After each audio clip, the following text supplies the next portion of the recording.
अस्सलाम वालेकुम फ्रेंड्स। आज मैं आपको कोस का चाकना बनाना सिखा रही हूँ। चलिए स्टार्ट करते हैं। पहले हम कोस को अच्छे से बारीक काट लेंगे, धोकर।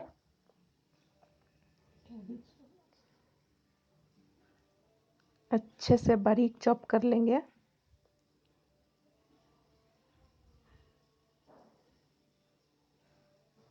इसे कोस के साथ पत्ता गोभी भी बोलते हैं, हम इसे कोस भी बोलते हैं।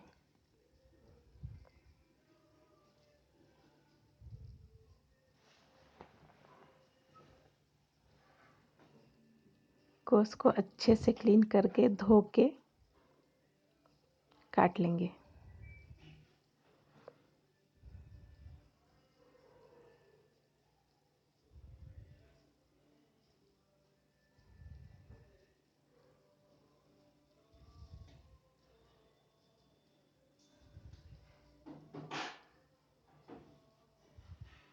जो कुछ मोटा मोटा बचा हुआ है उसे भी हम क्लीन से बारीक चॉप कर लेंगे।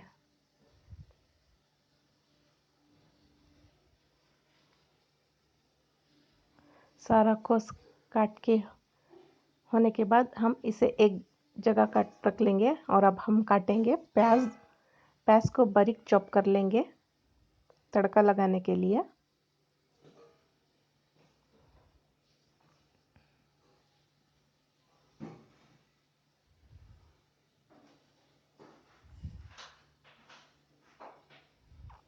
प्याज को भी बारीक चॉप करके उसे भी एक जगह इकट्ठा कर लेंगे। अब नेक्स्ट हम काटेंगे धनिया पत्ता। धनिया पत्ता को भी बारीक काट लेंगे, क्योंकि धनिया पत्ते से ही अच्छा टेस्ट आता है, उसका फ्लेवर निखर कर। और रख लेंगे करी पत्ता। अब एक कुकर चढ़ा लेंगे। एक कुकर चढ़ा के उसमें सारे कोस धो के कुकर में डाल लेंगे। और इसमें ऐड करेंगे पानी। पानी के साथ साथ हम इसमें डालेंगे हल्दी, आधा स्पून हल्दी। और इसमें ऐड करेंगे तुअर की दाल, 50 ग्राम तुअर की दाल। और स्वादानुसार नमक डालेंगे। इन सब डालने के बाद हम कुकर को मूंछकर 3 विजिल आने तक ढककर छोड़ देंगे।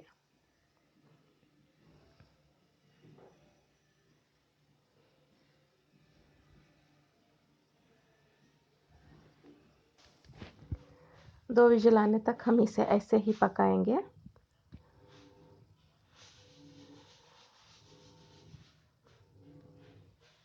दो विजिल आने के बाद हमें इसे फ्लेम ऑफ कर देंगे।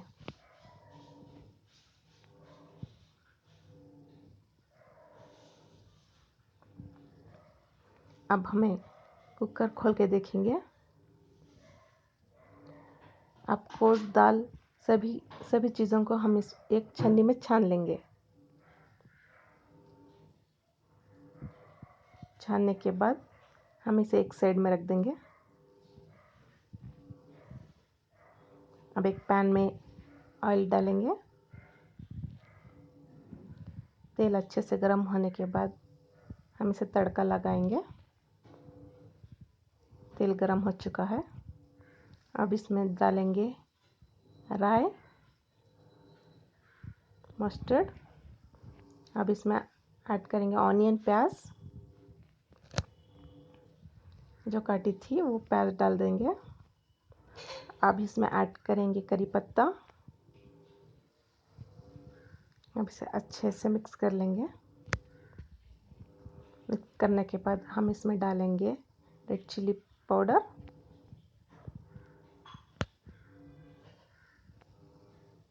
अब इसे हम सौटे कर लेंगे।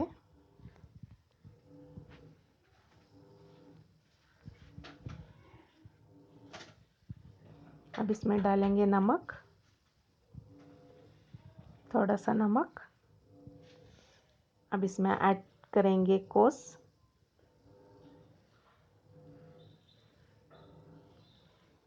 कोस डालकर इसे अच्छे से मिक्स कर लेंगे। अब जो कुछ बचा हुआ है कोस का चाकना वो सब इसमें ऐड करके अच्छे से मिक्स कर लेंगे।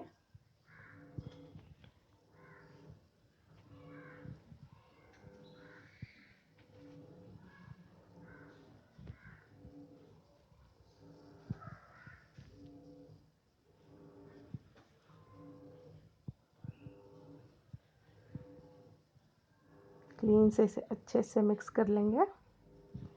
अब इसमें ऐड करेंगे कोरिएंडर, धनिया पत्ता, और इसमें ऐड करेंगे कोकोनट, ग्रेट किया हुआ खोपरा।